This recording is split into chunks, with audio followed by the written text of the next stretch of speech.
el doctor Pablo de Jesús Vindes Acosta de la Escuela de Ciencias Sociales.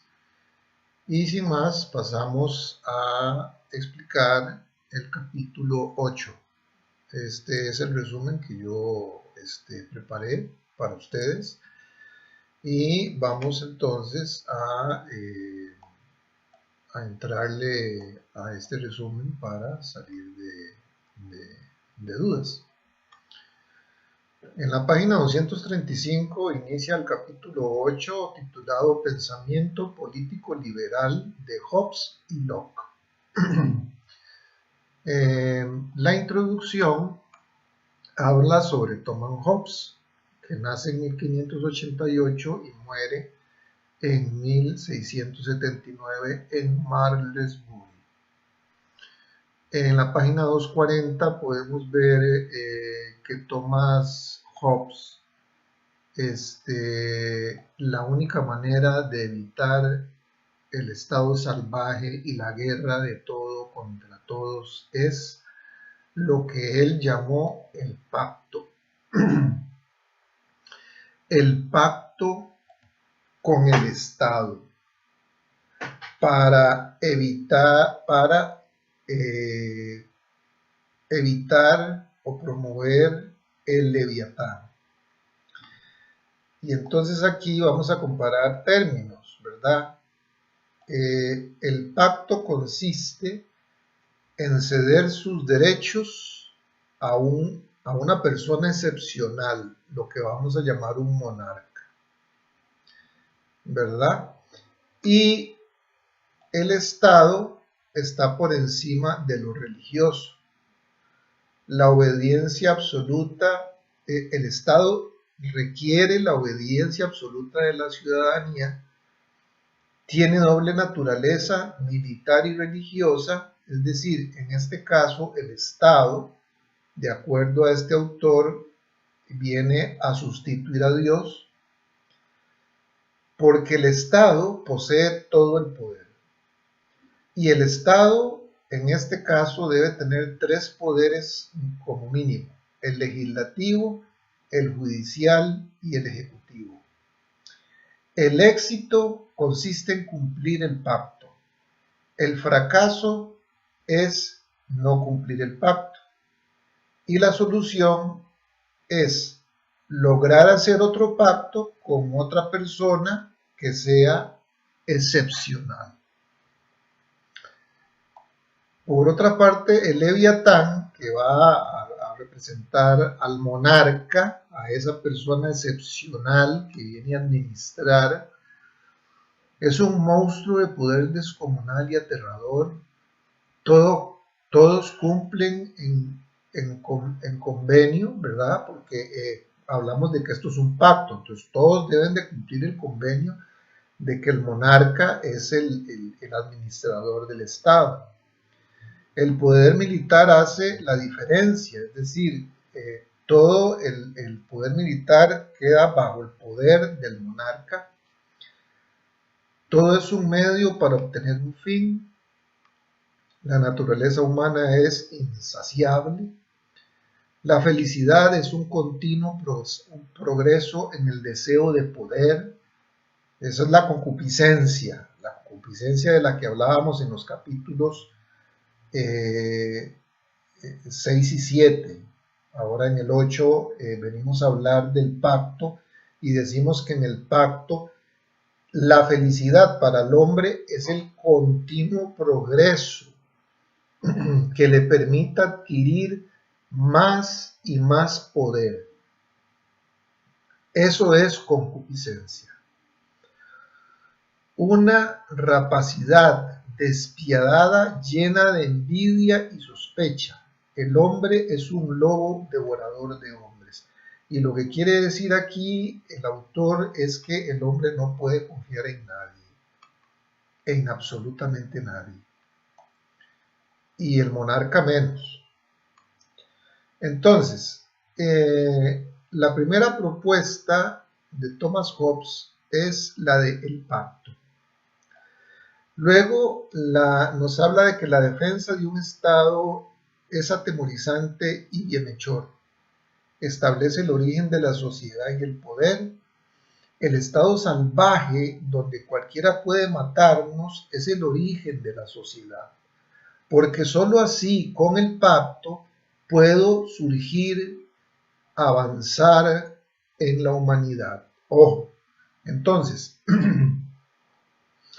según Hobbes, el hombre, cuando es arrojado a la naturaleza, no hay ley, no hay nada. Entonces, no existe la propiedad privada. Entonces, cualquiera podía quitarte lo que tuvieras. Y entonces, ese miedo, ese temor a lo que Hobbes llama el estado de guerra, es lo que lleva a los seres humanos a ponerse de acuerdo y hacer el pacto. ¿Qué significa el pacto? Renunciar a tus derechos y dárselos al monarca. Eso es, y él los administra. De esta manera, el hombre hará respetar la ley. Una vez que es creado el Estado, entonces el hombre crea leyes para que se respete la propiedad privada. La propiedad privada es tan importante para el ser humano que está dispuesto a renunciar a sus derechos y dárselos al Estado con tal de poder conservarla. Y de ahí un libro que luego citaremos, el origen de las diferencias y las desigualdades de la humanidad, de que unos tengan mucho y que otros tengan poco. El Estado entonces es atemorizante y se requiere de un poder correctivo ante las inclinaciones antisociales o concupiscentes de la humanidad para buscar la perpetuidad en el poder.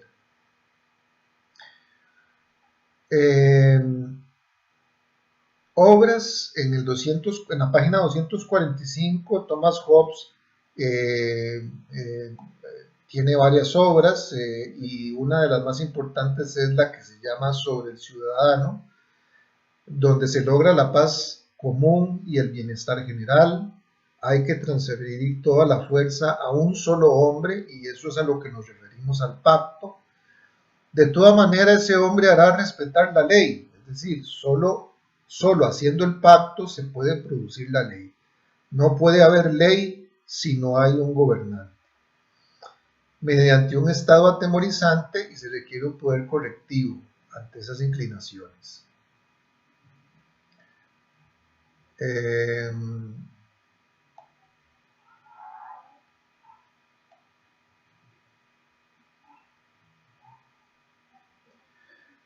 Por eso es que Thomas Hobbes es el principal representante de lo que se conoce como la filosofía política realista. O sea, eso es lo que tenemos. No es un estado bienhechor, no, sino que es un estado oportunista. En 1634 en Italia conoce a Galileo. En el 1640 en Francia tiene controversias con Descartes. En 1651 en Inglaterra le dan una pensión vitalicia y en 1679 muere a los 91 años. Y esto es lo que tenemos de Hobbes. Ahora vamos a ver el tema de Locke, la teoría del Estado liberal. En la página 253, en cuanto a su vida y sus escritos, se dice que nace en 1632 y muere en 1704 en Bristol, Inglaterra. Oxford, 1661 a 1664, se dice que ahí es donde estudió.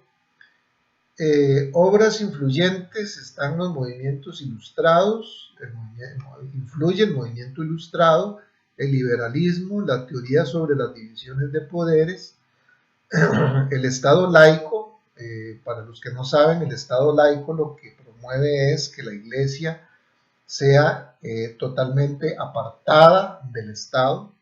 Por ejemplo, Costa Rica no es un Estado laico, es un Estado que tiene una confesión católica, entonces no cumple con este principio del Estado laico. Es una época convulsa y la nobleza tiene desavenencias con el Parlamento y la burguesía. Así surge en 1688 la Revolución Liberal, que da para 1690 con el tratado contra el gobierno civil y contra el absolutismo.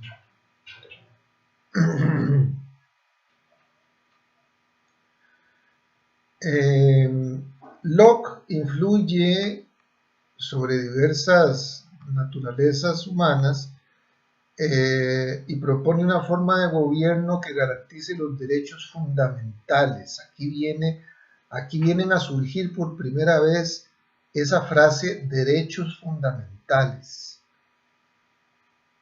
que hoy es tan conocida. Garantizar la propiedad privada y el esfuerzo a la libertad de transacciones, es decir, de comprar y vender. El gobierno es sustituible si éste fracasa y el poder ejecutivo y legislativo son de suma importancia como pesos y contrapesos, porque el bien público es el gobierno civil contra el estado de la naturaleza.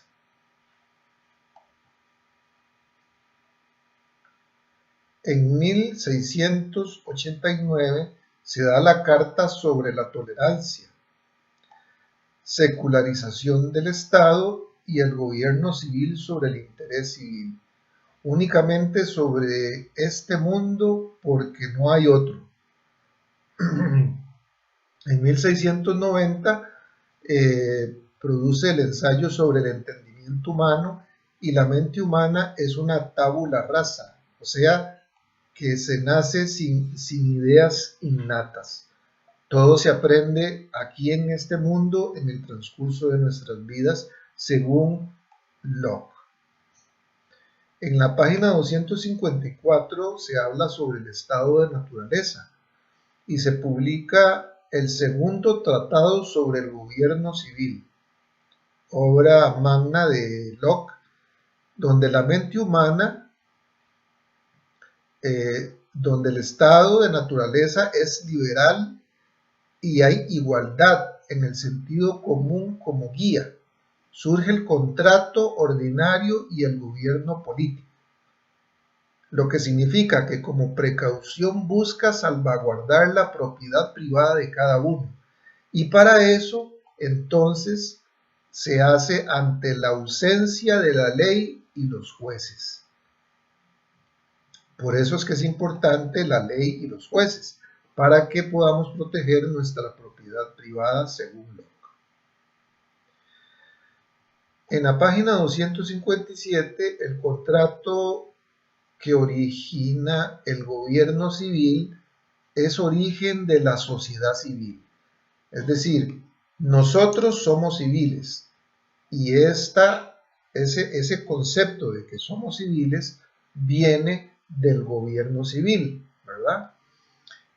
Por propio consentimiento le legitima el gobierno civil, ese contrato del cual hablaba inicialmente Hobbes, ¿verdad? Viene a ser aquí reafirmado por Locke como salvaguarda mayor para proteger los derechos de los propietarios que generan propiedades y bienestar. La propiedad privada produce dicho placer. Entonces, el propósito sagrado del gobierno es proteger la propiedad privada del pueblo. Ese es el propósito sagrado. En la página 258, la distribución entre los poderes. tiene como su finalidad prevenir el abuso indebido del poder del monarca. El poder legislativo es el que hará las leyes para el bien común, la libertad y la prosperidad. El Parlamento es el supremo poder, el alma del cuerpo político mediante la promulgación de las leyes para producirlas en el pueblo, para producir prosperidad y felicidad. Ese es el principio de la ley. Y por otro lado está el poder ejecutivo, que es el federativo con el poder de hacer tratados con otros estados y es un puesto de confianza subordinado al legislativo. ¿Quién ocupa ese puesto? Pues el monarca, quien busca el bien común y la aplicación de la ley. Y en la página 261, el derecho a la insurrección. La soberanía radica en el pueblo. Hoy hemos escuchado en estas semanas mucho esta palabra de la soberanía en un candidato político, ¿verdad? El gobierno, al no cumplir las garantías y sus objetivos, atenta y atropella el derecho. Entonces volvemos al estado de naturaleza, en un estado de guerra de todos contra todos. El gobierno, al no cumplir con sus prerrogativas, legitima el derecho de sublevarse, el derecho de reclamar. El poder que posee el gobierno es solamente un depósito, lo que se llama en inglés trust. Entonces, eso es lo que dice Locke en el sentido de que el pueblo tiene el derecho a sublevarse contra el gobernante. De esta manera terminamos el capítulo 8, donde hablamos de Hobbes y Locke.